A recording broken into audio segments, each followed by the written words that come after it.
Olá pessoal, tudo bem?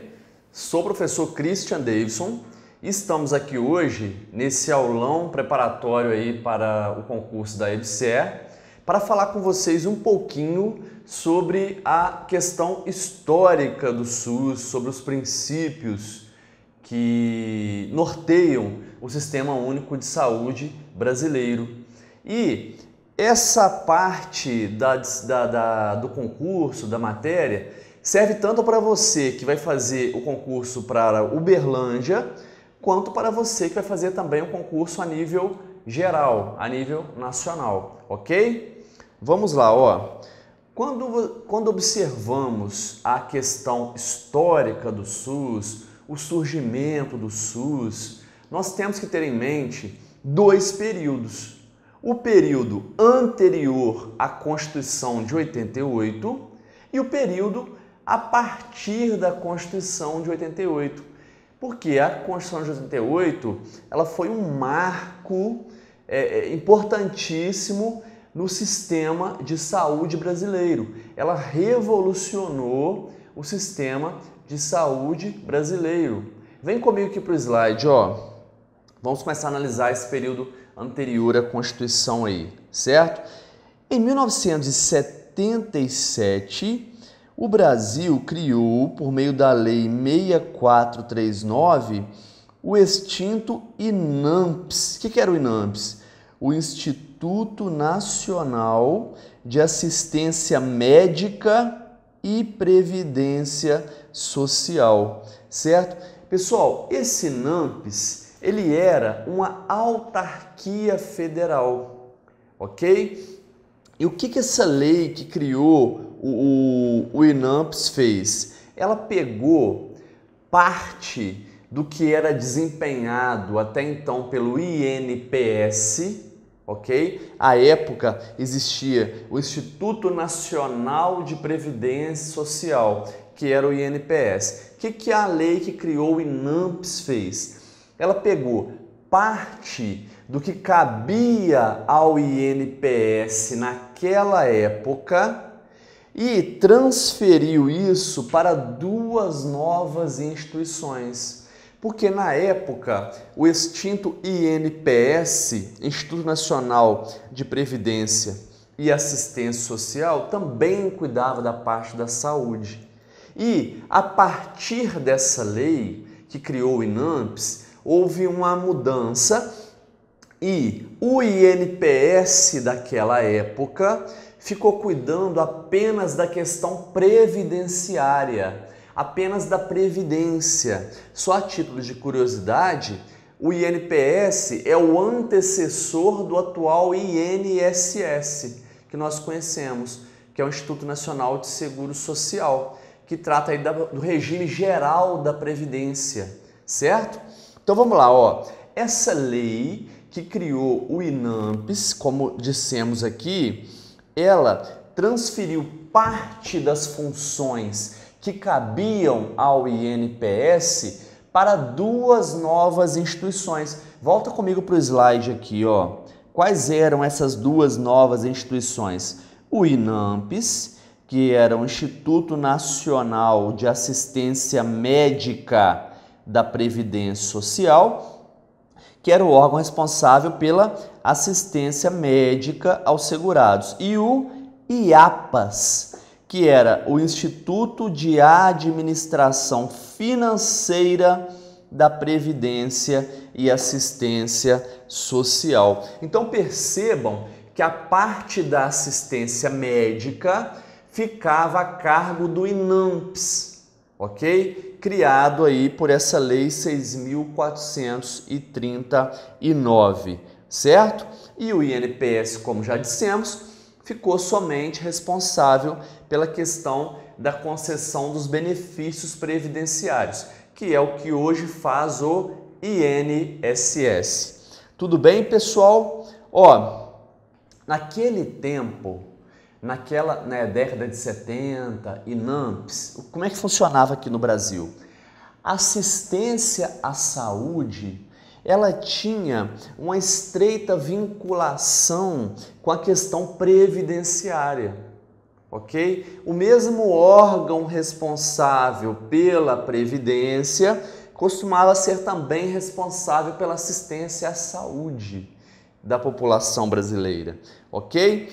E importante frisar que naquela época prevalecia o caráter contributivo também para a saúde e não só para a assistência social, porque hoje já sabemos que o INSS, que esse regime geral da previdência aqui no Brasil, tem esse caráter de contribuição, esse caráter contributivo. As pessoas, durante a atividade, contribuem para o INSS para futuramente se aposentarem.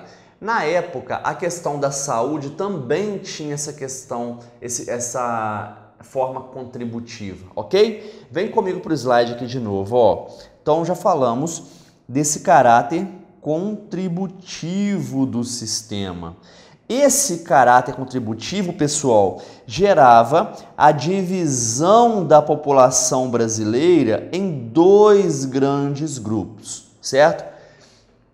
Quando falamos aqui desses dois grandes grupos, nós estamos excluindo aquela parcela pequena, muito pequena da população à época, que tinha condições financeiras para arcar tratamentos privados de saúde, que geralmente são caros. Então, ó, sem contar aquela pequena parcela da população que tinha condição financeira de pagar por um serviço de saúde, o restante da população era dividida em dois grandes grupos, que eram os previdenciários e os não previdenciários. Volta para o slide, ó. Quem eram os previdenciários? Como o nome já sugere, eram os que contribuíam com a previdência. Esses que contribuíam, pessoal, eles tinham acesso mais amplo à assistência à saúde, dispondo de uma rede de serviços e prestadores de serviços ambulatoriais e hospitalares providos pela Previdência Social por meio do INAMPS da época. E os não previdenciários? Eles não contribuíam com a Previdência. Eles tinham acesso bastante limitado à assistência à saúde. Perceberam? Então era assim, ó.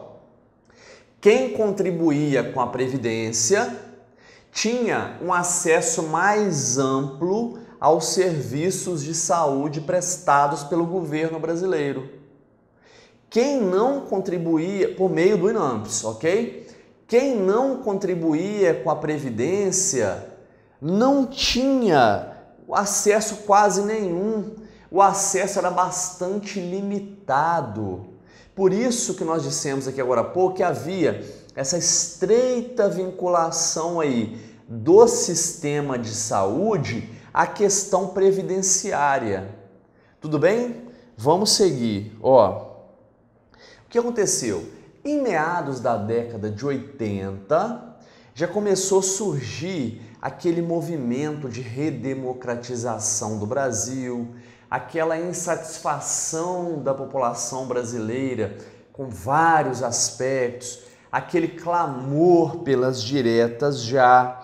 E aquela movimentação da época também influenciou o clamor da sociedade por um sistema de saúde mais justo, mais igualitário, certo? Começou naquele movimento ali, o mesmo movimento que acabou ensejando a nova Constituinte, que ensejou as diretas já, certo?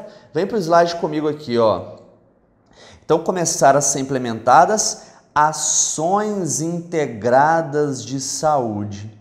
As principais diretrizes dessas ações eram universalização, acessibilidade, descentralização, integralidade e participação comunitária. Pessoal, memorize que houve um marco, tá?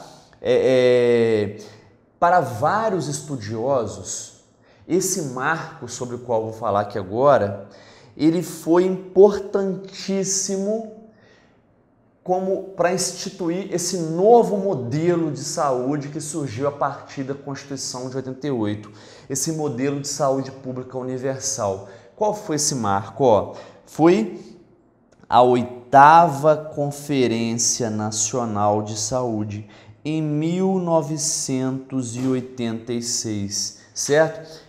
Essa 8ª Conferência Nacional de Saúde, percebo que aqui já estamos pertinho da Constituição de 88, por isso que vários estudiosos falam que foi um marco no processo, nesse novo modelo de saúde pública universal, rompendo aí com esse modelo anterior contributivo, certo?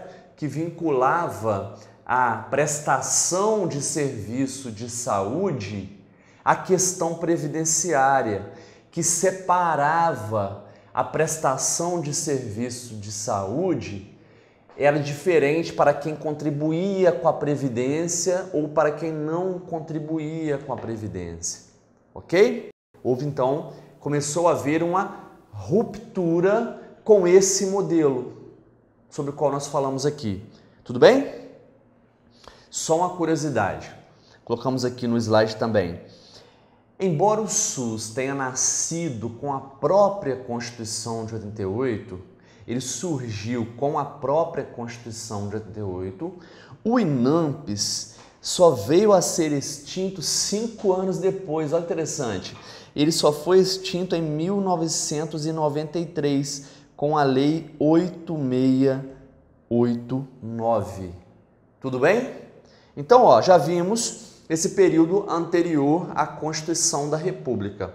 Vamos ver agora, a partir da Constituição, o que houve, quais foram as mudanças, certo?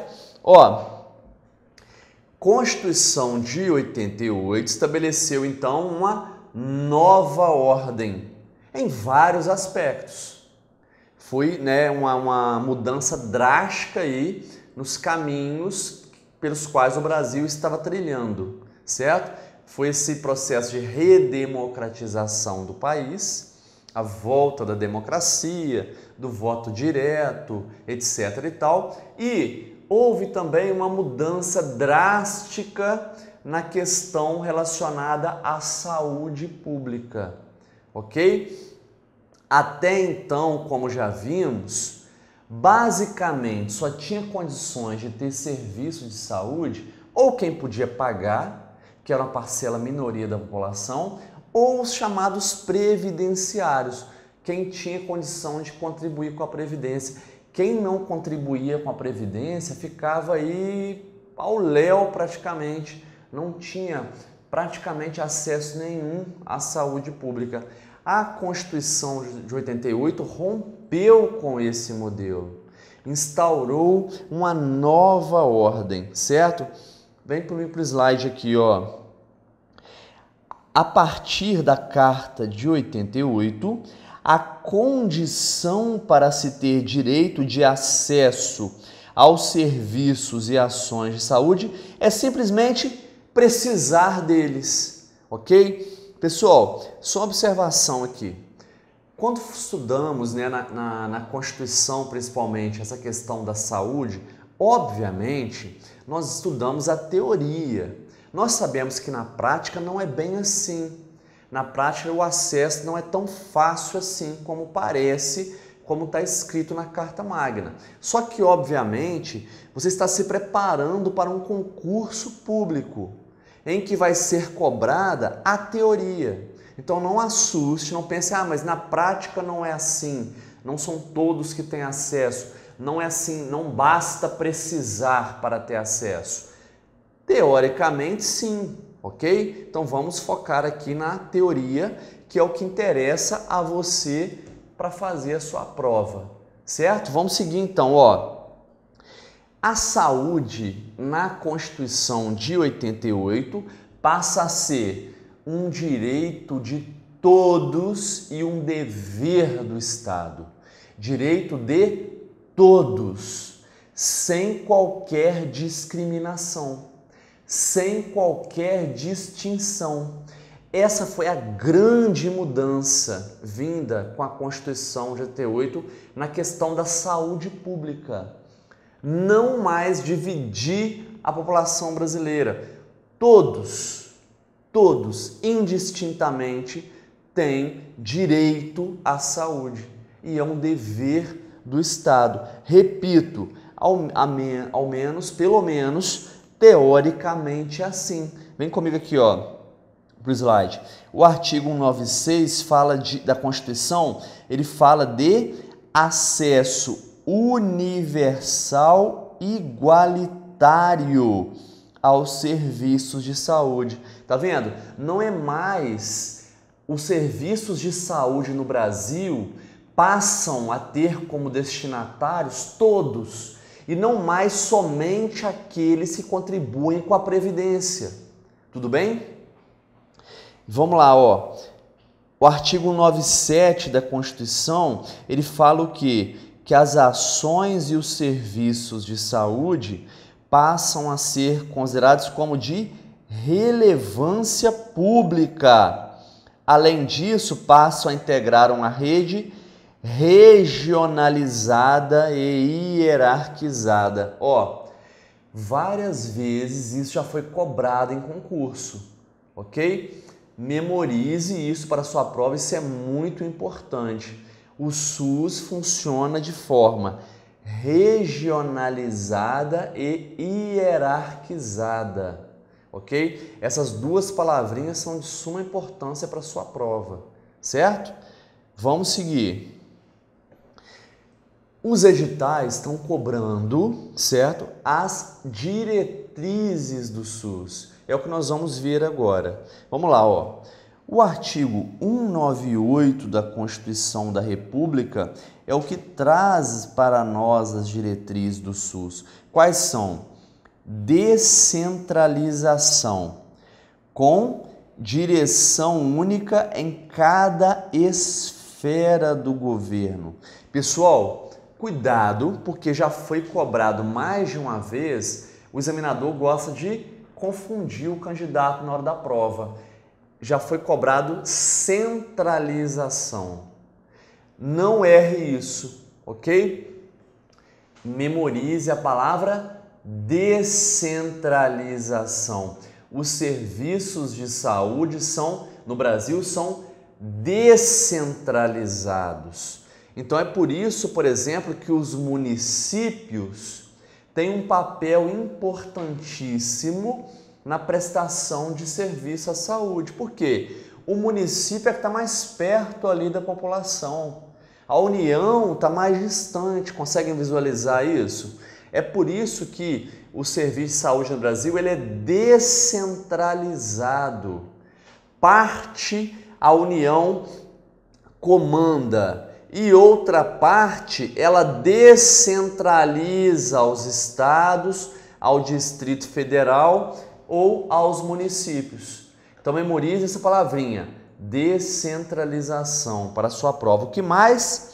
Atendimento integral, com prioridade para as atividades preventivas, sem prejuízo aos serviços assistenciais, ok? Então, ó, a Constituição está mandando que o serviço à saúde da população seja prestado de forma integral. E olha que interessante, a prioridade são as atividades preventivas. Memorize também isso para a sua prova. A prioridade é a prevenção das doenças, ok? Obviamente sem prejuízo daquele serviço assistencial, depois que a doença já veio. E o que mais? Participação da comunidade. Já foi cobrado isso também várias vezes. O sistema de saúde do Brasil prevê a participação da comunidade. Não é só o Estado, é a comunidade participando junto com o Estado. Tudo bem, pessoal? Vamos lá, ó. A fim de regulamentar essas regras constitucionais relativas à saúde, foram criadas duas leis. que estão previstas no edital e que vocês estudam também para fazer essa prova. A Lei 8080, que regula em todo o território nacional as ações e os serviços de saúde, e a Lei 8142, que dispõe sobre a participação da comunidade na gestão do SUS e sobre transferências intergovernamentais de recursos financeiros na área da saúde. Perceberam? A Constituição manda que haja a participação da sociedade. O Estado brasileiro criou uma lei para regulamentar essa participação do Estado na sociedade, participação da sociedade no sistema de saúde, que é a Lei 8.142 de 1990. E vamos seguir.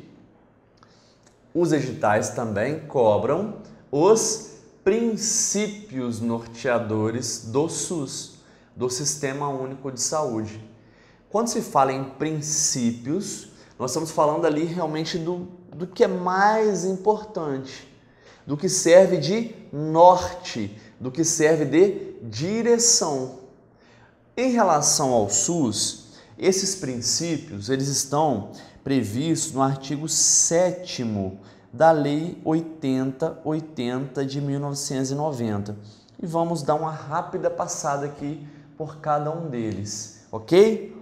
O primeiro é a universalidade de acesso aos serviços de saúde em todos os níveis de assistência. Tá vendo, ó?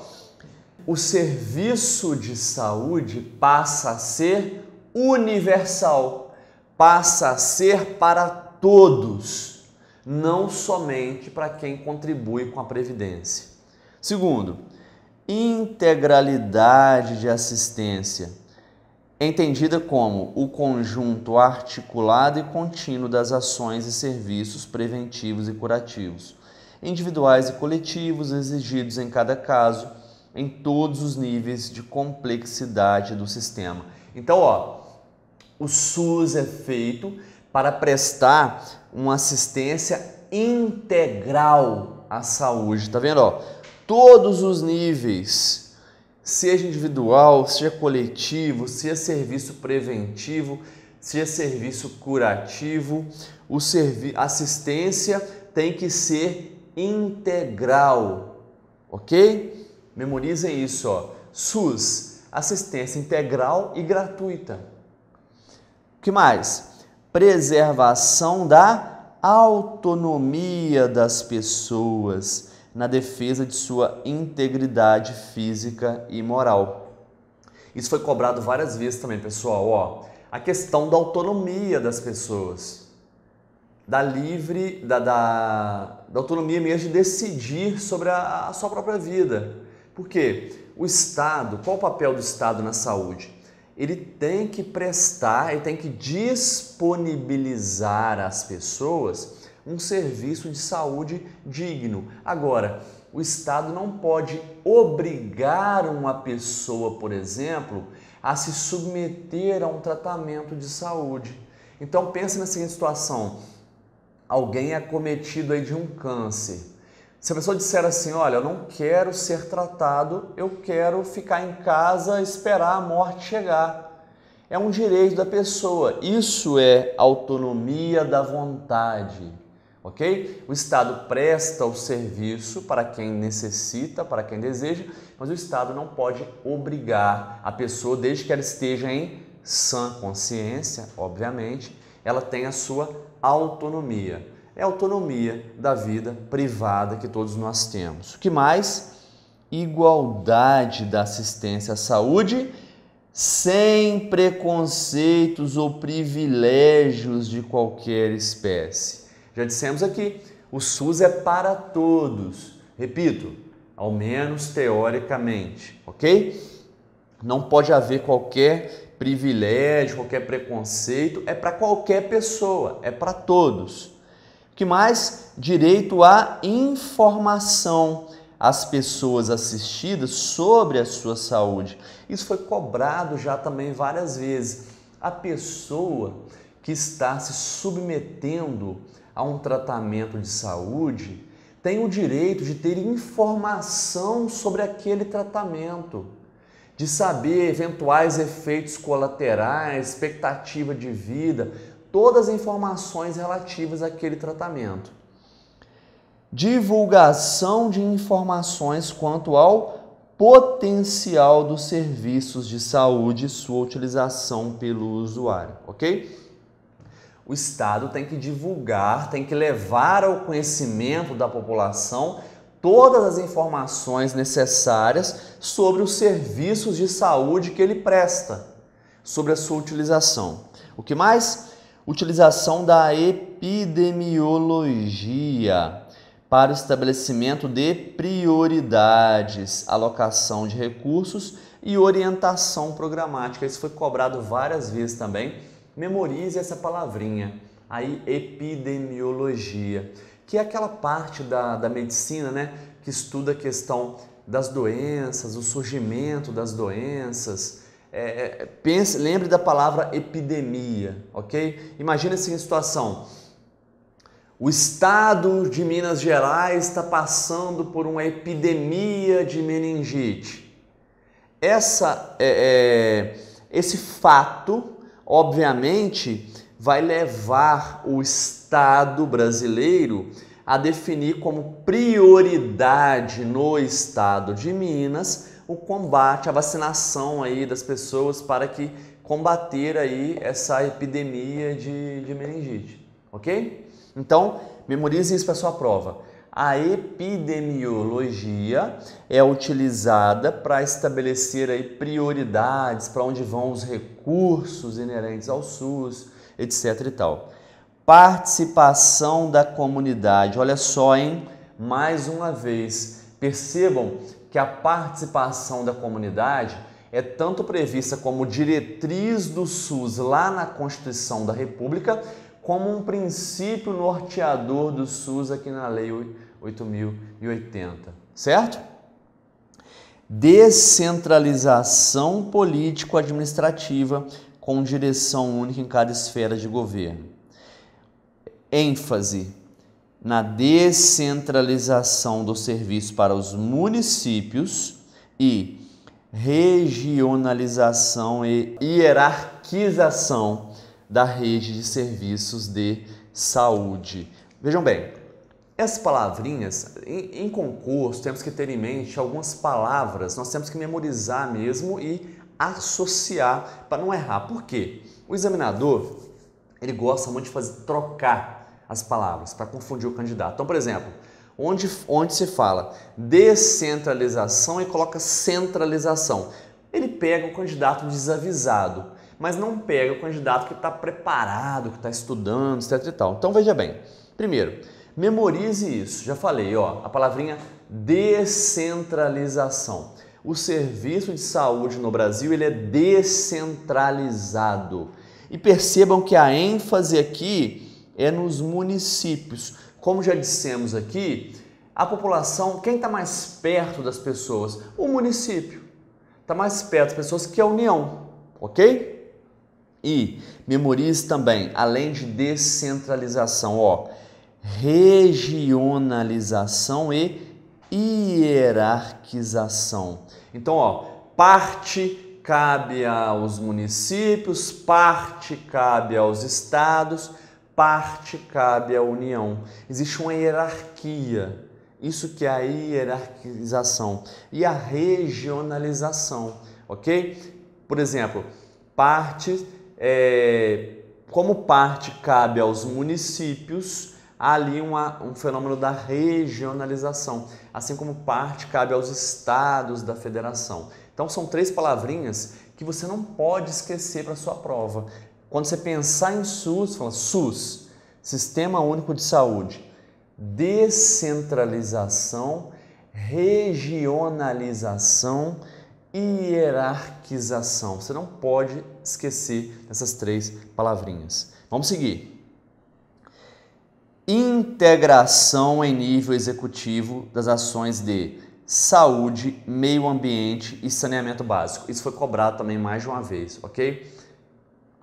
Poderia pensar assim, mas meio ambiente? Ora, quando você pensa em meio ambiente, um meio ambiente equilibrado e saudável proporciona melhores condições de saúde. Se o Estado se esforça para manter o meio ambiente equilibrado, ele vai gastar menos depois com saúde. Então, memorize isso aí, ó. Integração, saúde, meio ambiente e saneamento básico. Obviamente, locais que não têm saneamento básico vão fazer com que as pessoas fiquem mais doentes e o Estado vai ter que gastar mais com saúde. Perceberam a ligação? É isso que você tem que entender para a sua prova. O que mais? Conjugação dos recursos financeiros, tecnológicos, materiais e humanos da União, dos Estados, do ODF e dos municípios na prestação de serviços de assistência à saúde da população. Tá vendo? Ó? Todos os entes da federação, União, Estados, Distrito Federal e municípios voltados aí para assistência à saúde da população. O que mais? Capacidade de resolução dos serviços em todos os níveis de assistência. Ó, memorize essa expressão aqui, todos os níveis de assistência. Isso foi cobrado já, daqui a pouco vamos resolver algumas questões aqui, inclusive tem uma questão relativa a isso aqui, certo? O que mais? Organização dos serviços públicos de modo a evitar duplicidade de meios para fins idênticos. É o Estado ser organizado, ok? Se os fins são idênticos, não há por que haver dois meios para chegar àquele fim, basta um. Por fim, o último aí, que foi adicionado em 2017, relacionado à questão da violência doméstica contra a mulher. A chance de cair é muito grande. Veja bem, organização de atendimento público específico e especializado. Para quem?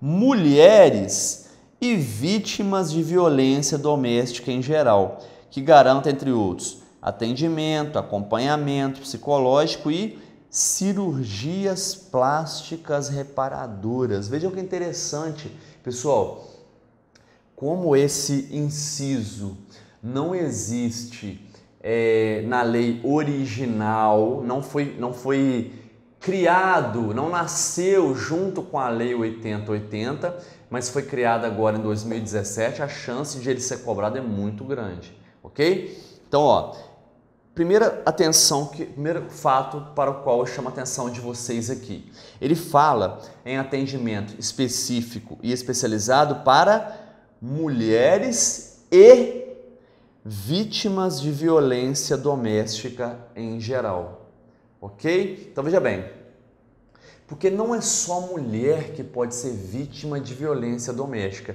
Isso é um erro que muita gente comete, certo? Não é só mulher que é vítima de violência doméstica.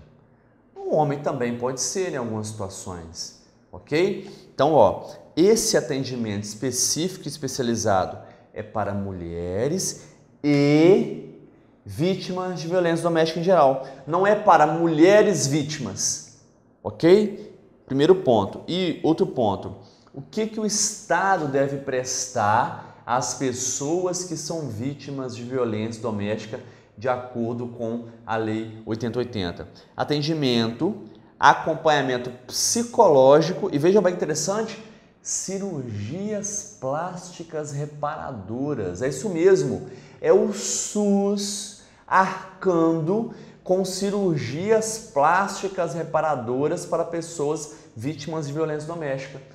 De graça, pessoal, de graça, ok?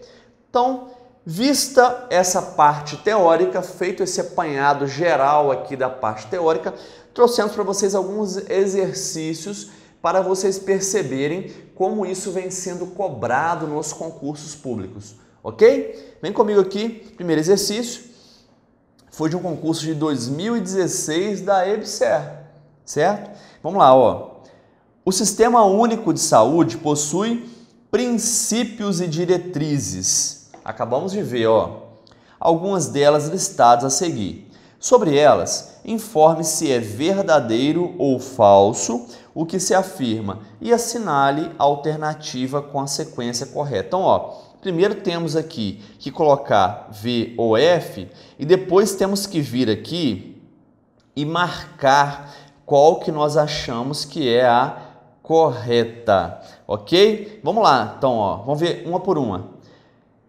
Universalidade de acesso aos serviços de saúde nos níveis de assistência de baixa renda. Opa, peraí. A universalidade, ok. Mas nós vimos, e eu falei para vocês atentarem para isso, a Constituição fala, a Lei 8080 na verdade fala, em todos os níveis de assistência. Ela não fala só nos de baixa renda. Então o erro está em falar que é nos níveis de assistência de baixa renda. Não. Pessoal, muita gente não sabe disso, mas mesmo que a pessoa não seja pobre, ela pode usar o SUS, ok? Então, ó, todos os níveis de assistência, certo? E o tratamento não tem que ser específico de baixa renda. Então, essa primeira alternativa está falsa. Colocamos um Fzinho aqui. Próximo, preservação da autonomia das pessoas na defesa de sua integridade física e moral. Já vimos isso aqui, autonomia da vontade das pessoas. Desde que ela esteja em sã consciência, ela pode decidir se ela quer ou não se submeter ao tratamento ofertado pelo poder público. Então, essa é verdadeira. A outra, direito à informação às pessoas assistidas sobre a sua saúde. Também já vimos que é verdadeira. As pessoas têm direito de ter informação sobre o seu diagnóstico, expectativa de vida, etc. e tal. Centralização político-administrativa com direção única em cada esfera de governo. Veja o que nós falamos agora há pouco, ó. Centralização? Não. Descentralização. Então, essa é falsa. E, por fim, utilização da epidemiologia para o estabelecimento de prioridades, alocação de recursos e a orientação programática. Já sabemos que essa é verdadeira, porque você já memorizou a palavrinha epidemiologia. Então ficou, ó, FVV, FV. Alternativa B de bola, ó, FVV, FV. Ok? Perceberam como não é tão difícil assim? Desde que você tenha o conhecimento da teoria. Vamos para a próxima, ó, CESP, Banca CESP. Vamos ver algumas agora da Banca CESP nesse sistema de certo e errado para você memorizar. As ações e serviços do Sistema Único de Saúde são desenvolvidos de acordo com o artigo 198 da Constituição Federal, obedecendo aos princípios descritos na Lei 8080 de 1990. Esses princípios incluem, vamos lá, direito à informação às pessoas assistidas sobre sua saúde. Tá certinho, vocês já sabem isso, que nós já vimos isso aqui. Qual outro? Ó, ainda o enunciado é o mesmo. Vê se esse princípio está incluído. Centralização político-administrativa com direção única. Pessoal, olha como eles cobram isso. Ó, são bancas diferentes, são anos diferentes, viu? Por isso falei, memorize as palavrinhas importantes. Nós sabemos que está errado, porque não é centralização, é descentralização. Parte cabe à União, parte cabe aos estados, parte cabe aos municípios.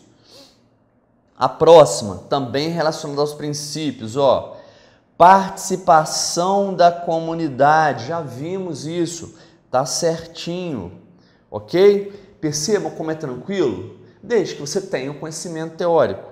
E essa aqui é bem interessante, ó.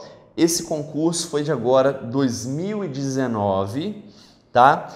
De um município lá da Paraíba, de prefeitura de Várzea, certo? Cobrou-se aqui questões relacionadas ao SUS. Primeiro, essa questão é para analisar cada uma das afirmativas e depois vimos aqui e marcamos as que estão corretas, ok? Questão muito boa, vem comigo aqui, ó. Sobre o SUS, analise os itens abaixo. Primeiro, o Sistema Único de Saúde, SUS, é um sistema de saúde pública que abrange atendimento por meio da atenção primária, gratuito para toda a população do país. Tá certinho. É um sistema de saúde público gratuito para toda a população do país. Já vimos que a partir da Constituição de 88 houve uma ruptura com o sistema antigo que dividia as pessoas.